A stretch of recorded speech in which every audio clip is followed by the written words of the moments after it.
Today, I'm interviewing Bryan Andrews. He's an up and coming country artist. Some of you may know him as a country artist. Some of you may know him as a political influencer. I think he would prefer you know him as both, but we'll get into that. But first, before we start, because there's so much to unpack about how you've been able to accomplish what you have had as a DIY artist, I want to just let the audience know who you are. I know you've been releasing a lot of music lately. So give us a little background. Who are you? What are you doing? What are you releasing? Yeah, I'm Bryan Andrews. I'm from a real small town in the state of Missouri, and I'm pretty vocal about shit. I think, how, how I was raised, it was just, you stand up for what you believe in, and I think that's something that I've always wanted to carry over into, my platforms and everything like that. So that's pretty much what my platforms consist of, not just the music, but me as a person. And, I just signed a deal. So we're putting out a lot of music, been writing a lot of music, and I'm super pumped for it. I think it's some of the best music I've ever written in my life. So pretty jacked. Well, and when I first discovered you, it was the political content. And I'm Yeah. I'm pretty political, not publicly, but I'm a politically driven person. That sort of content really resonates with me. And a lot of what you spoke on grabbed me right away. And I think we live in this world where we suspect somebody on either side of the spectrum to look one way. And arguably, you are on the left side of the spectrum, but you look and sound like you should be on the right. And I think that one, that grabs people, right? Because it's unexpected. But two, there are a lot of people like you who live in rural places who don't want to speak up. And when they hear you speaking up, it gives them somebody to gravitate towards. So I'm sort of curious, because I was introduced that way, but do you feel like you really started in that world, that is where you first started getting attention? I mean, I've been in music for 5 years now. And when I first started, the music definitely took off, but it was always like my personal life content always played a huge role in, my music and everything else. Up until the TikTok ban, that's when I started getting really vocal about, things that I was seeing. And I've always leaned left my whole life. Both my parents are left leaning, and I'm not ashamed to say that. I mean, I think that it's like just the social norm that, you're considered conservative, or have conservative viewpoints in country music as a person or a, you know, figure or even an artist. And when I started seeing so many things that I did not agree with, I thought to me it was too much to stay quiet. And it is a big part of who I am and the way my brain works. So I figured I'd start talking about it, and I don't have any regrets whatsoever. And that dude, that's so awesome to hear. And, now that I think back a little bit, I remember so much of your content being around your music initially. And so that's where you really started. And then being triggered by more political stuff, you've decided to speak up about it. Yeah, and I mean, I always felt like I said, I always felt like my personality showed in my content and stuff like that. But, in the times we do live in, I feel like it's necessary to be able to speak out about things that you see in the world and things that you believe, no matter what side of the political spectrum you're on. But yeah, I mean, as far as like, do I think it gravitated or do I think it kind of exploded when I started doing that? Absolutely. I mean, I had 2.1 million followers up until in 4 years, up until January of this year. And now I have 3.1, about to hit 3.2. That's crazy. So the controversy of it. Yeah. If I was working with you, you'd be a dream artist because I think the most difficult thing for artists to really gravitate towards is like making content around the music is kind of easy. It's compartmentalized.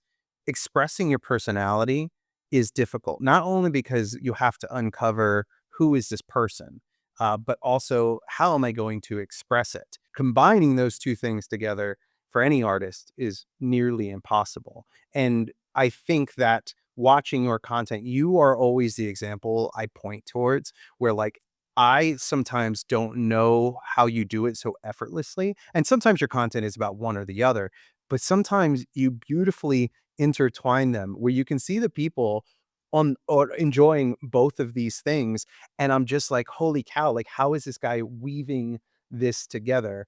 So explain to me, like, you're posting content about your music. There was so much personality, but do you struggle with trying to combine those two things together? I think sometimes you probably, with certain songs and stuff like that, it's a little bit hard to do like figure out how to blend the rant style stuff or like even the skit style stuff into the music and make it make sense in a meaningful way.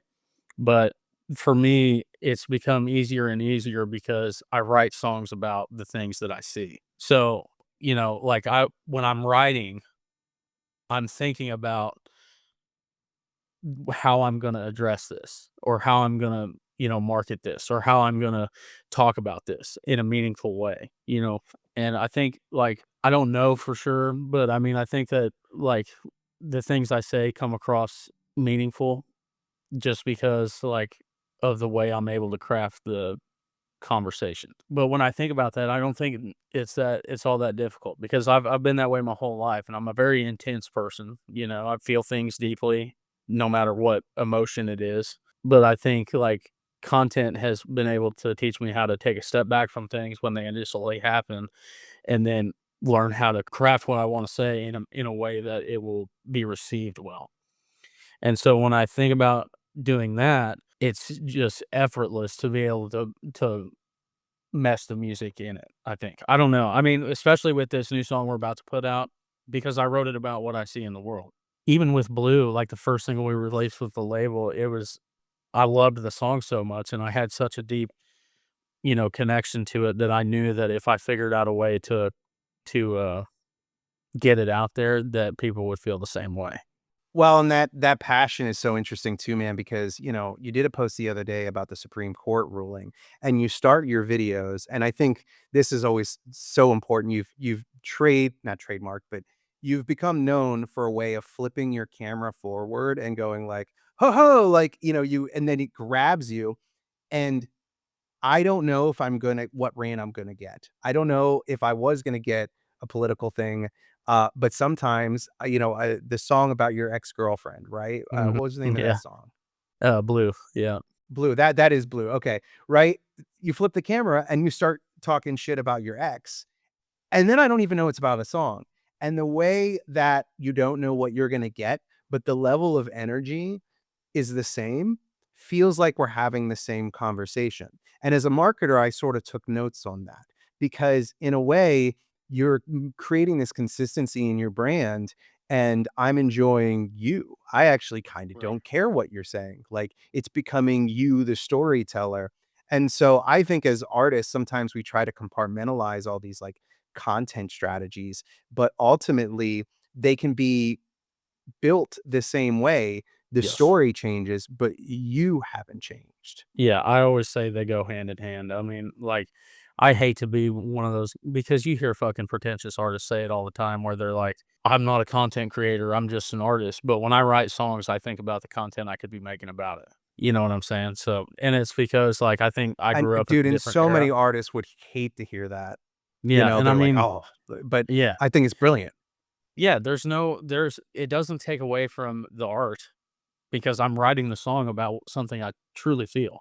And there's no way that I could create content about something that I don't believe in anyways. So, what are we talking Man, about? yeah.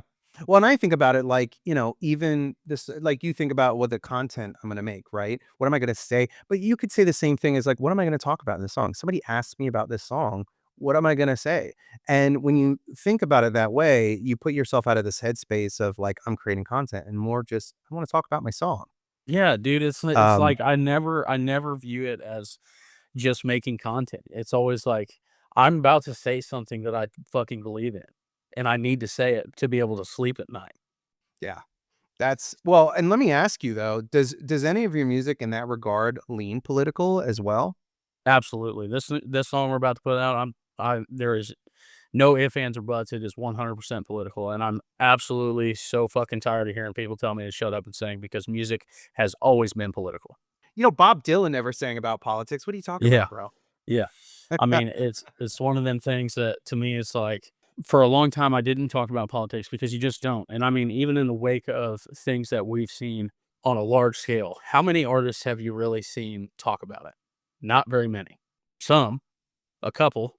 They might have shared an Instagram post, especially which in is better country. than nothing, but Well, and I'll tell you too, with country, there's already fans have so many opinions just about the genre. So many will be like, do real country, and then when you do real country, they're like, "You don't do it as good as blah, blah, blah." Like, and so as soon as you dip into politics, it's just, the things that people have to say are just insane. yeah, it's opinionated because country music represents the people who have been middle of the road their whole life, the simple people that are living in the flyover states and stuff like that. Country music represents those people. So country music to me has always been political because it's represented the people who ultimately elect people in this country or make policy changes in this country. Do you ever feel like, because your music politically misaligns with what most people would traditionally, and again, I think that there is a huge hidden segment of people who share your political beliefs and love country music, Yes. but do you feel like you have a ceiling because of that? Nope. Not even a little bit. Because I think that the way genres are moving, for one, country is the new pop. It's one of the largest genres in the world right now, and it's become mainstream. And I think that it is listened to by maybe not the largest, but damn near the largest audience that of music listeners in general nowadays in the way that country music has sounded in the last, 10, 15 years and stuff like that anyways. So to me, I think that like obviously every song I put out is not going to be political, but for me as an artist, bending genres too, because I don't make just country music. I make a lot of rock music, and alternative music sometimes. Mhm. And so like the way those boxes are kind of fading, so is I mean, you can say that political ideology is getting just further and further divided, and I would probably agree with you, but the people that are left in the middle are getting left behind. Those people still need a voice, and I can always to me, it's all these issues have nuance, and it's never just black and white like we're told it is. You know what I'm saying? So, when I do make a song like this, I always try to base my arguments or, feelings even in the way I craft the things I say in humanity, because that's the side I wanna be on. Whatever's best for humanity itself, and all human beings, not just some. In the wake of what happened this week, and granted, people are probably watching this, later on, but we're talking about the Charlie Kirk situation, where I think you have a lot of people in the middle finally being like, "Just stop."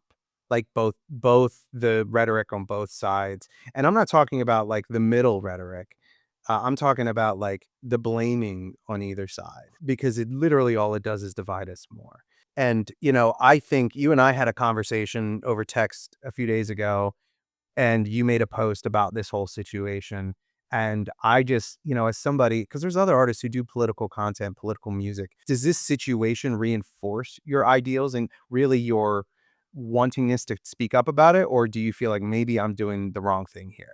I think for me, I have had to take a step back and evaluate, like, just how I view the world because, I knew it was divided and I knew the world was ugly, but I didn't quite like that was obviously a realization moment of how ugly it really is out here.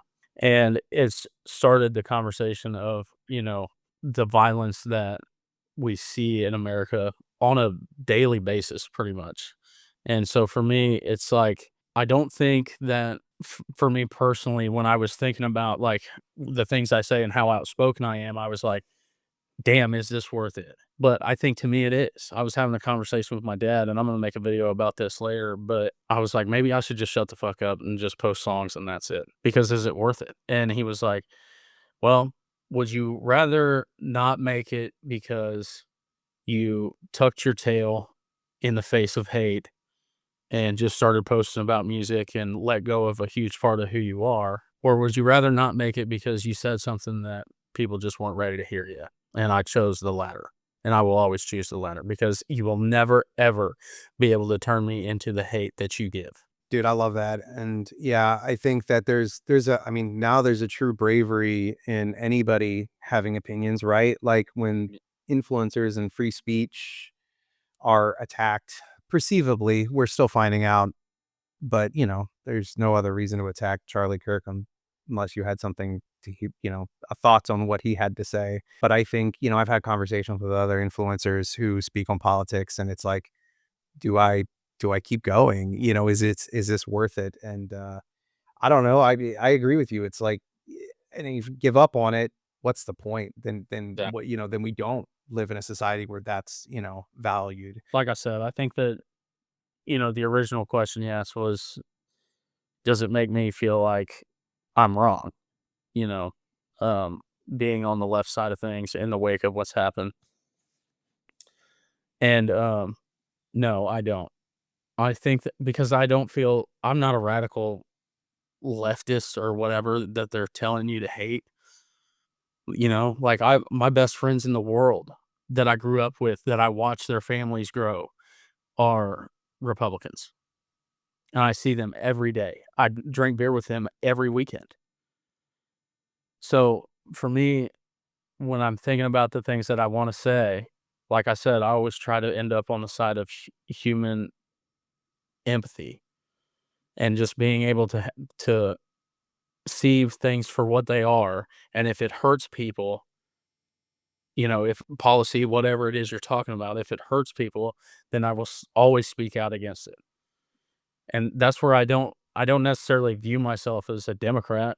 I just view myself as someone who's got the platform and is able to say things to multiple people at a time that I think are wrong. The way you phrase it sometimes, like the Supreme Court stuff, and it's like, okay, so cool. We're just going to look at people and decide whether they're guilty or not by looking at them, right? Like there's a humanity side to this conversation that if you stop framing it as Democrat versus Republican, that it does resonate. It resonates with me when you speak on a humanity level. Yeah, and I think like the whole thing is about it is like, dude, I'm not looking at the far right and in these videos, I'm not looking at them and saying these people are Nazis or, these people are just whatever, this hateful rhetoric that they say we say all the time. I'm not saying that. I look at specific things, specific situations with nuance and say that is wrong if I believe that it is wrong. Because if it hurts people in an inhumane way, I don't know how you can be on the side because you align with it politically. That's what I'm saying. I hate this that we have labeled ourselves into two different parties all the time because, or policy by policy, we can look at things with nuance and say, hey, this is fucked up, like gun violence. Like I've said this a million fucking times. I'm an avid owner. I've owned them my whole life or been around them since I was literally born. They have been in my house every day, every day. And if you think that I wouldn't go through some kind of extensive background check or that we could have certain classes for certain level of weapons or something like that, if you think I wouldn't agree with that, you're fucking crazy. I would do that shit in a heartbeat if it meant we did anything to stop kids from getting killed in their fucking classrooms. Well, and even going back to just being a human being, the whole point of R versus D is that you're okay with hurting that person. That you're creating a divide where you're like, it's not okay to hurt my people. It's okay to hurt your people. And when policy becomes that, then what are we doing? Instead of just pointing at like, we're all humans. What is good for you is good for me. And to be transparent, it seems many people in power want that because it keeps them in power. No matter who's in power, that fear and that punishment of the other side is the point. And so the fact that you approach it with the mentality of like, is this right or wrong? Like it's as simple as Right. that is Yeah, and I fantastic. mean, it's no different than, like, when I think about what's happened recently and I see a lot of people on the left and they'll say, "It doesn't matter the situation we're talking about." A lot of times they'll be like, "Yeah, but they wouldn't have the same empathy towards you." But my argument to that is, I don't fucking care. Yeah. That's the difference between me Are and we gonna them. break the cycle or are we just gonna do the same thing that Yes. they're doing? Like, what the fuck Yeah. are we talking about? We have to start being the light we wanna see in the world, or else it's a fucking constant contagion of we're against each other. And that's what I was mourning most for. I disagreed with Charlie Kirk on vehemently pretty much on every topic other than his faith. But I still mourn for the state of the country. I still mourn that a life was taken. I still mourn that children will grow up without a father. I would never wish orphanage on anyone.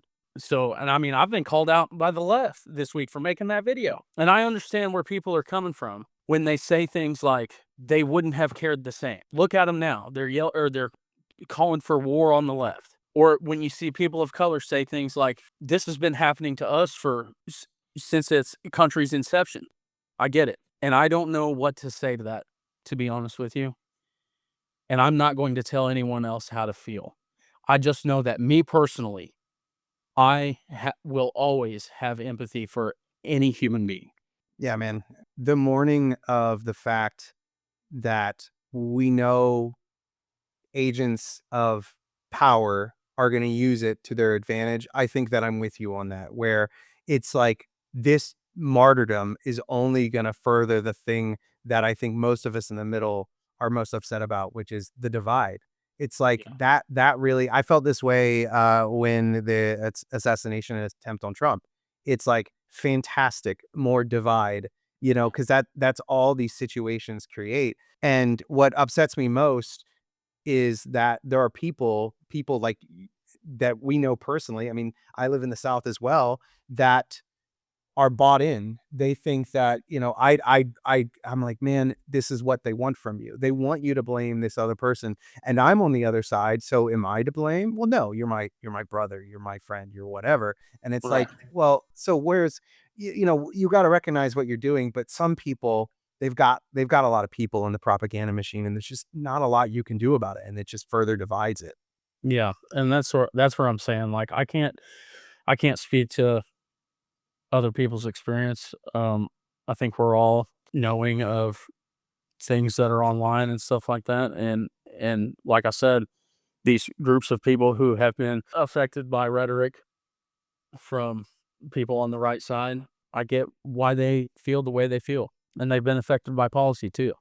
And that's why I think in politics, as a musician, your voice predominantly, I think, will have a major impact in a way that, like, if I was just a rock guy and I was left leaning and I'm in an echo chamber. You're Right. not in an echo chamber. No. You're challenging people on the right every day.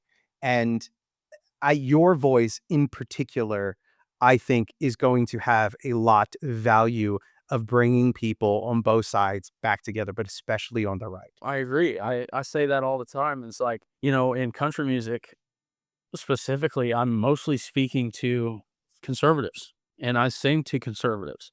But in my mind, it starts with us if we want this world to be a better place and leave it better for our children.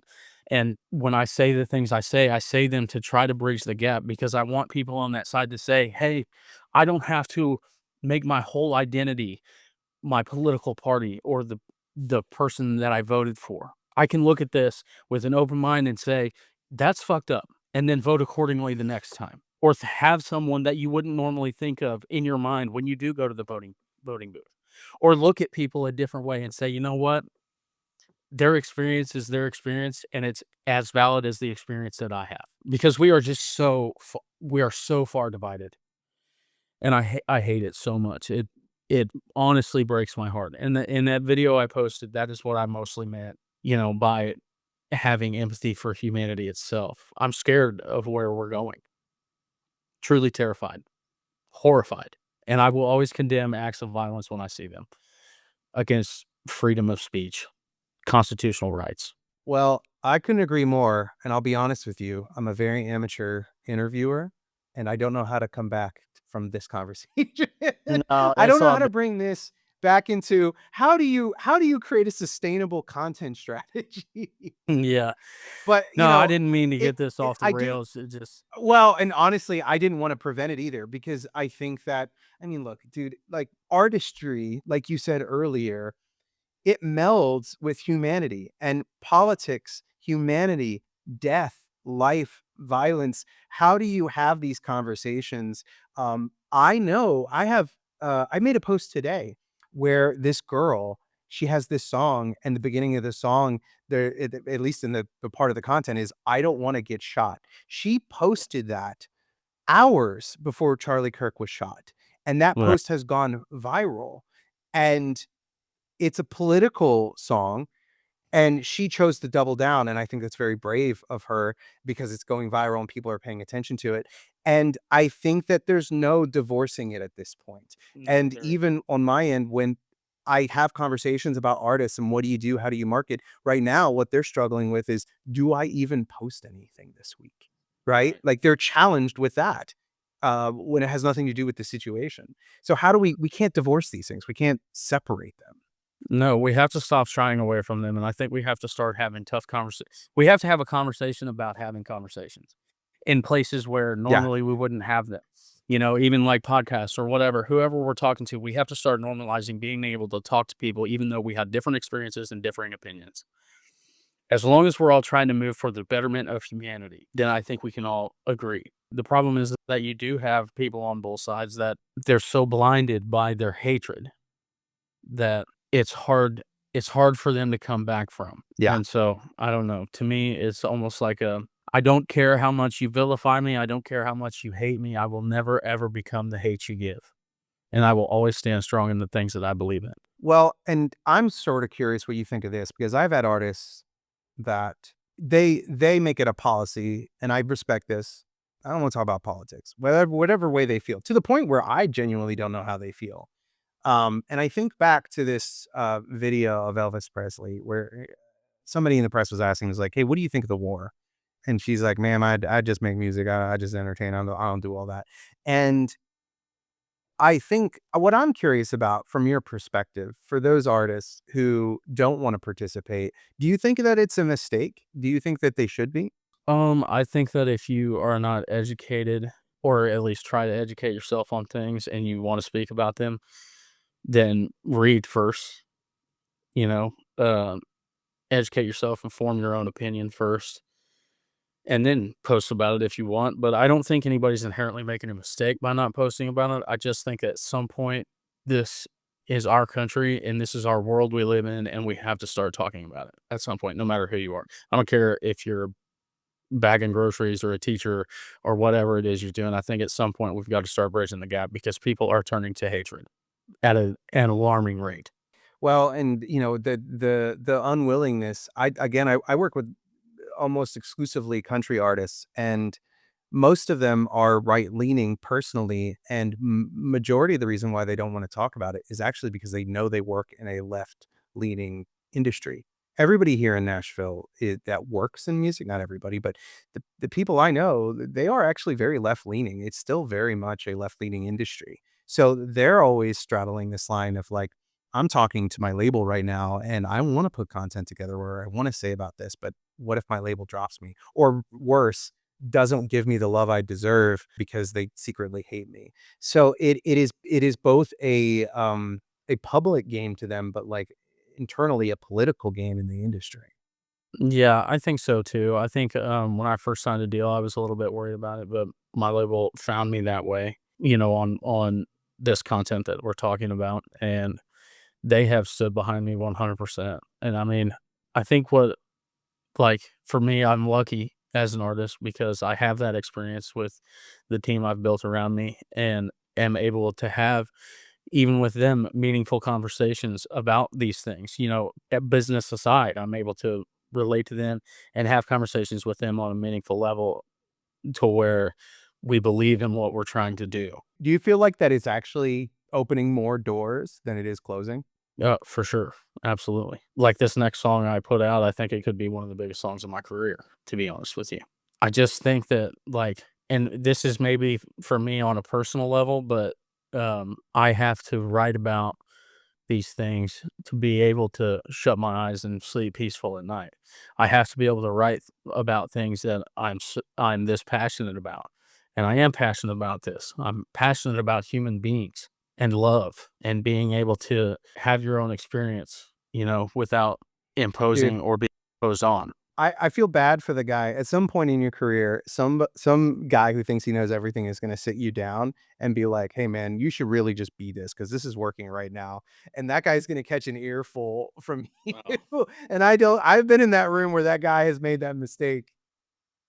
Yeah, dude. I mean, there's nobody that could, because even when I started posting about this song, like, I'm not sure my label thought that I was gonna say the things I've been saying, but I didn't ask permission. I just started posting about it, and they haven't said a word about it. You know, they just let me be who I want to be in this world. And I think that's where, like, as an artist, the the best thing that ever happened to me was figuring out that I could be authentic to myself and people would still resonate with me. That has been the biggest lesson of the last 10 years of my personal career working with artists, where they don't understand how being precious with their own opinions and their own style and taking risks is holding them back. They're Yeah. micro curating everything, and then the people that are out there, not only are they're making mistakes, but they're learning very quickly and getting good very quickly, and Yeah. those are the ones that are winning. Yeah, I mean, the industry itself can put you in a box, but a lot of these artists out here are putting themselves in one. Yeah. You know what I mean? So, like, especially on an independent level, like, at some point, you've got to look yourself in the mirror and say, "Who do you wanna be in this world?" And I don't know, that's why I had that moment a long time ago, and I haven't looked back since. And if there is a ceiling, I'll fucking pound the door. So, man, let's talk about this new song then, because you said it is a political song. What's the name of the song? It's called "The Older I Get." It basically, for me, was writing it was pretty easy. It's basically a song about how, when we were younger, we didn't realize how ugly the world actually was, and it just talks about how the older we get, you really start finding out how cold it is out here, and the injustices that we see in the world. I mean, it's not super in detail, but I think it highlights a couple of things that are very relevant, kinda like the Epstein stuff and what we're seeing happening in Gaza right now. Or this last week. I mean, Yeah, it's so on point, and I kinda smiled and laughed because it's just so ridiculously what's the word I'm looking for? Like, omniscient, right? Like, you just yeah, see it. I mean, you're seeing it all the time, like you said, it's things that happened, but also in real time this week, and it's just this heavy realization that the world is just so messed up. Because if I'm your marketing guy, and this is happening, and I know this song is on the horizon, there's a little there's an evil marketing devil on my shoulder at all times that looks at real-time events and goes, "Ooh, we can use that," which is sometimes it feels bad. But I think about this song, right? So, I don't know if you've put this song out there in any ways, but my thought process immediately as a marketer is like, "Go play that song right now. Get online yeah. and let them hear that song." Did you have that thought, and did you lean into it, or did you back away? What's your thought process there? Yeah, I think that, like, I started promoting it, 2 weeks ago. Okay, so you've been promoting it. Yeah, before the Charlie Kirk stuff happened, but the song has nothing to do with what happened at that event, but it does have relevancy, you know, and, like, I knew when I wrote the song that no matter when I put it out, there were going to be things that I could talk about and relate back to it.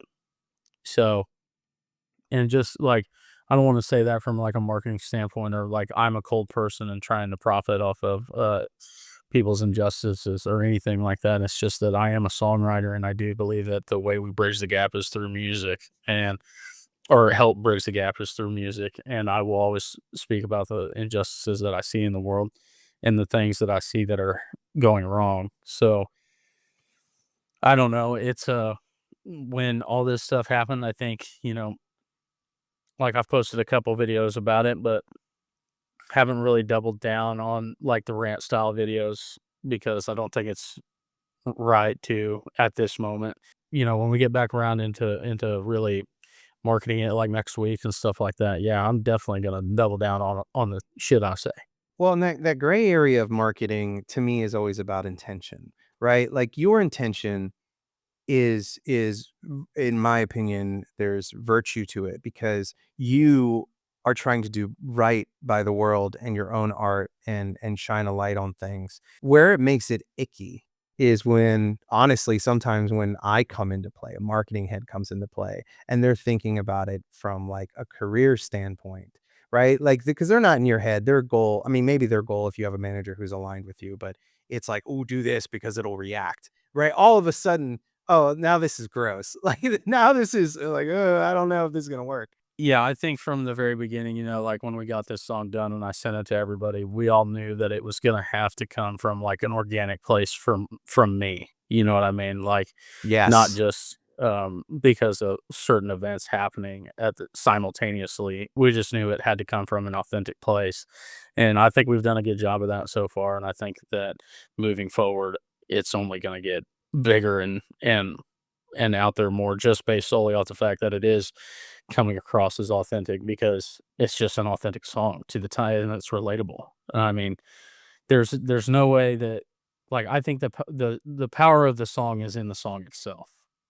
You know what I'm saying? It's just a matter of getting it there, like delivering it to ears. When does it come out? I do have a release date, but we want to make sure we have all of our ducks in a row and stuff like that before we announce it. But I would say in the next in the next week I'll be publicly announcing the release date, and it will be soon. Yeah, so you're a fan of, like, the quick drops, you do not large lead ups? Yeah, I like this last one. I teased Blue for 3 or 4 months, and that's because I've started teasing it the day I wrote it. So, or the day we got it done, the day I got the demo back, and that was my fault because the whole plan anyway was to get more songs written, and ready to go and stuff like that so we could do these quick drops and things like that, and I just jumped the gun on it because I was excited about the song, and I don't know. I don't think it was that big a deal. I do hate that it took so long to get it out just on my end because I hated that I just strung people along that long, but, now we're running full force ahead, and it's, awesome. We just put that song out on August 6th, and this one's gonna come out real soon. I had a conversation yesterday with an artist where he told me that he wishes he could write a song and start promoting the day he writes, because that Yeah. actually makes the content fun to him. Oh, And I said, "Man, for if sure, you dude. can get the song out almost immediately," right? Because that's the problem with it, like you just said, the lead Yeah. up, the teasing, if it's too long, it's bad. But to me, you could see it, I think, when artists do that, there's excitement, and that translates in the content. Oh, yeah. Absolutely, dude. It's like sometimes I hate it because it's like, as a creator or a person that makes content too, that, has a large platform and stuff like that, it's like you're always thinking to yourself, like, okay, I can make this go viral one or two, maybe three or four times. And then when you're really sitting on it and sitting on it and sitting on it, you're sitting on all the feelings and all the content, and the content gets old to you, even though you've never showed it to anybody.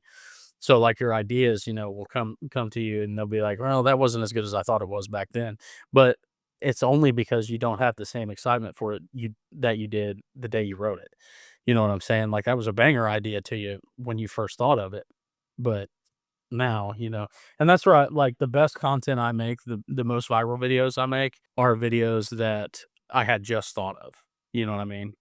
Like, they weren't ideas that I had been sitting on forever, and that's why, like, with this song, certain events happen, and I know I can make content around it and blend it, and I think that's why the content for this is working so well. Well, and do you, because this is my take when I watch your content, because this is how I operate, and so I think I could see it when other people do it, where you get an idea, it strikes you, you're doing something, and you're like, beeline it to the car, right? Because that's where you're filming a lot of your content, and you get in your car and you just go. Is that how it happens? Yeah, so sometimes, yeah, if I think of it early in the morning or something like that, because I try to time my posts up for, like, a specific time in the day. There's usually 3 different times I like to post. It's either 11 a.m., 3 p.m., or, 7 o'clock at night or in the evening, and, the 11 a.m. slot is my favorite time slot for longer videos, and I don't know why, it just seems to work better, and, so a lot of times, like, I'll think of something, like an idea that I know is a really good idea, and I'll write it out the night before, and that way I can just wake up. First thing I'm doing is making content and posting it, and then I have the rest of the day to just kinda ponder and think of other ideas, and a lot of times, like, those ideas will just hit me because I'll be thinking about something, like, when something happens for this song or when I talk about something that happens for this song, like the last video I made about the Supreme Court ruling in favor of being able to racially target people. That I was reading and watching videos of people reporting on that the day before, and I was like, just in my own mind, doing my own research and thinking about it so much, I was like, "This is fucked up." You know what I mean? And, like, I just kept thinking about how fucked up it was, and I'm like, "Okay, now I can make an idea out of this." So I would write out I talking points or whatever, and then make the video from there the next day and just hit post. When I hear your process and when artists ask me, like, truly, how do I succeed with content and social media and all these things? I find that the artists like yourself who are just crushing it, they make it a part of their routine. They make it a part of their day to day, just like all of us do with a lot of our work. They make songwriting. I'm sure you make songwriting a part of your day. And I get not wanting to. Like, I get philosophically being an artist and being like, I don't want to be this. But personally, I don't want to pay my bills or I don't want to have to make tasks for like there's so many things in a job that we have to do these things. And so when artists talk about it, it's like, look, just make it like you're thinking about it not all the time, but you're thinking about it as you go out your day. Oh, this is a thing or this is a thought. And I do think that when it's top of mind, it's something that excites you. Uh, whether it's negative or positive or whatever it is, that translates in such a better way. But man, I think you're the epitome of a working model, how this could work for artists. I think people just overthink it, especially when it comes to like talking about political issues or like, world issues and stuff like that. People are just like so intimidated by it that they're afraid to make content about it in the first place. But there is a way to do it. And for me, it's also a lot of these ideas I'll get when I'm talking to my friends that are conservatives or Republicans or stuff like that. And we talk about these issues, and I'm like, like if I was able to make a point come across to them, I bet I can make a point come across to other people. And so, I don't know, when it comes to the content though, it's just it has to be a routine thing because I mean it is muscle memory, but at the same time, like content has always been a part of my routine because I used to work on the road and I had a full-time job while I was doing this. So I was like, well, I got to plan out my content the day before or, come up with ideas on the weekends or something like that and then make the videos and that way I could just hit post because I was working 12 to 14 hours a day. Well, and I think that there's a lot of artists are getting over this, but I still hear a lot of like, well, that's not fair. Or that's, and it's like, man, you got guys like you out there just understanding what needs to be done and have a dream and a determination, and you're making it part of your day. And if you can't make it a part of your day, you're getting ahead of it. And guys like it's like, yeah, that it's unfair that I have to do this. And it's like, but somebody's doing it and they're not being precious and they're doing it with their passion. And it's so funny, man, because when artists turn that corner, I wish I could like film it. I wish I could make a documentary of just an artist going from like, I don't want to have to do that to then doing it and winning. Mark Sibelius is a really good example of this. And he actually has a video talking about like, I didn't want to do it. Then he started doing it. And now he's just, oh my God, like he's the perfect example because if artists could see that, then they understand. And to my our music industry listeners, they also struggle with explaining this to artists. But even when you hire marketing companies like ours to execute these things, there's a level of it. Dude, I would love to work with you, Brian. I can never replicate what you do. That's the thing is like you could hire a company like ours, but it will always be a million times better if the artist just does it themselves because you do it at a level that no team could understand. Yeah, and dude, to be honest with you, I don't even understand it sometimes. Like, there's definitely days, there's definitely days where I'm like, I don't know what to post, so I'm just gonna put a piece of filler content in here. Or like, there's times where I'm like, I'm just not gonna post for 4 or 5 days, like, because I feel disconnected and I need to go touch grass or go drink a beer with my friends or something like that, and that's okay to do. I think that you like, as an artist, you have to have that balance, and, like, for me, it's super easy because I still live in my hometown, so I'm not in Nashville, I'm not surrounded by the music industry 24/7, and that's the way I want it, because I'm able to stay grounded in real life, you know what I mean? And not just trying to make this dream work literally 24/7. So that way, when I am thinking about it and I am working on it, I can give it 100% my full attention and creation. You know what I mean? Because it's hard to be a creative, and just think of shit out of midair, but that's what we do.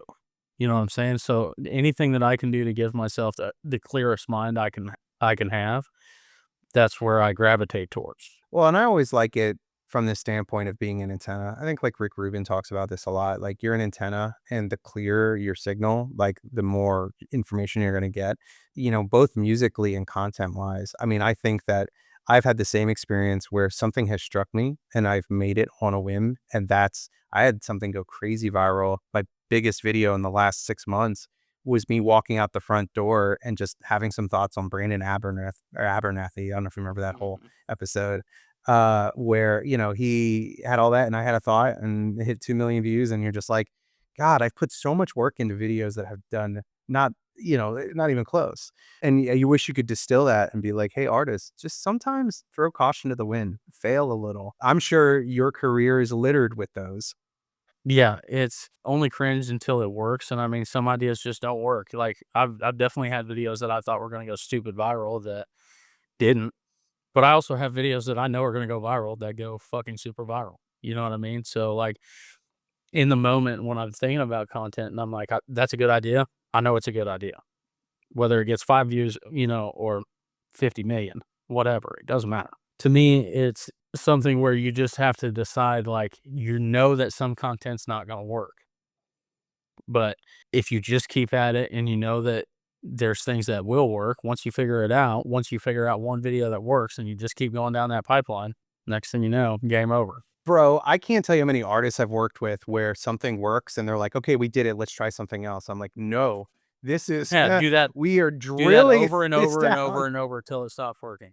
Yeah, until it stops. Dude, so many times they're like, "Man, that crushed it. Let's try something new." I'm like, "What are we talking about?" I'm sorta curious, your label, because your relationship with your label is fairly new. Do they stay out of your way in terms of content? Like, are they like, "Hey, he does his thing, like, we don't," or do they have a lot of ideas and opinions? I think that, there's a couple people at the label that will definitely give me suggestions. They're always like, "Hey, I think this video idea would really work. What do you think?" I'm always pretty much down to try anything because there have been times like, my A&R, she texted me a idea once for Blue, and I was like, "This is not gonna work." But I didn't wanna say anything, and I was like, "You know what? I'm just gonna try it." And it got 2,000,000 views. I was like, "Fuck." Really? Yeah. Oh, damn. Oh, dude, I bet that felt so good for her.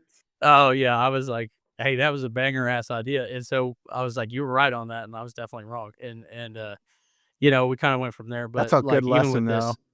this oh, for sure, it's definitely for me, it was because I had been doing it was really in the beginning, and I had been doing content so long by myself that I was like, "Alright," like, "I know what works, don't fucking talk to me about content," but, it was a lesson in humility for me to be like, "Hey, you don't have all the answers all the time. Other people have good ideas too."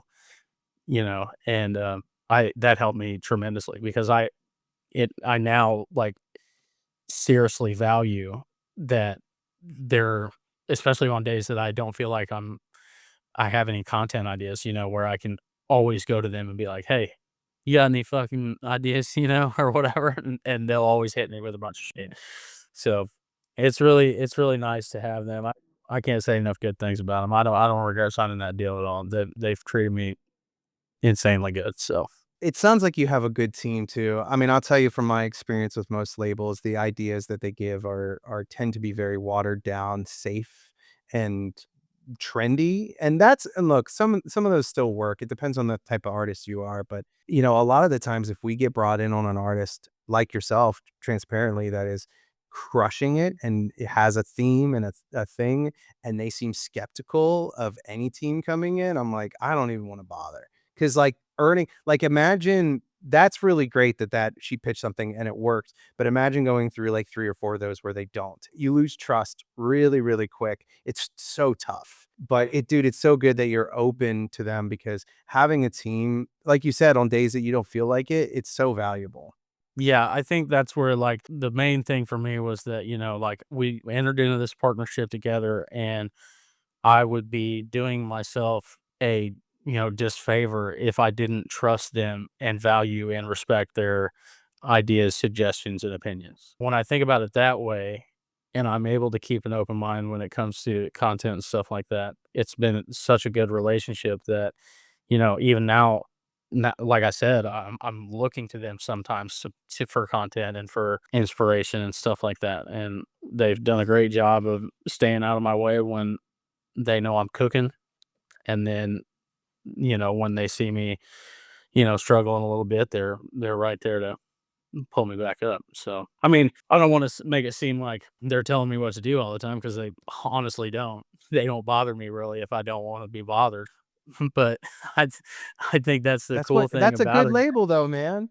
right? Yeah, Like it's that's, like I think that's dude, the cool labels thing are about it. learning. They're a little bit different, unorthodox than most labels. They're JV through Sony, so I think with them, it's like we sign these people because we know that they're working already. So if it ain't broke, don't fix it type of thing. You know what I mean? Dude, and I really look forward to hearing this new song out in the world and how it's gonna perform and how it's gonna change minds. I really enjoyed this conversation. I've been meaning to connect with you forever. So anything else you want to say or put out in the world before we wrap it up? Nope. Just love. Love wins every time. Yeah, love. I love it, dude. I love the love. Well, cool. All right, man. Appreciate it.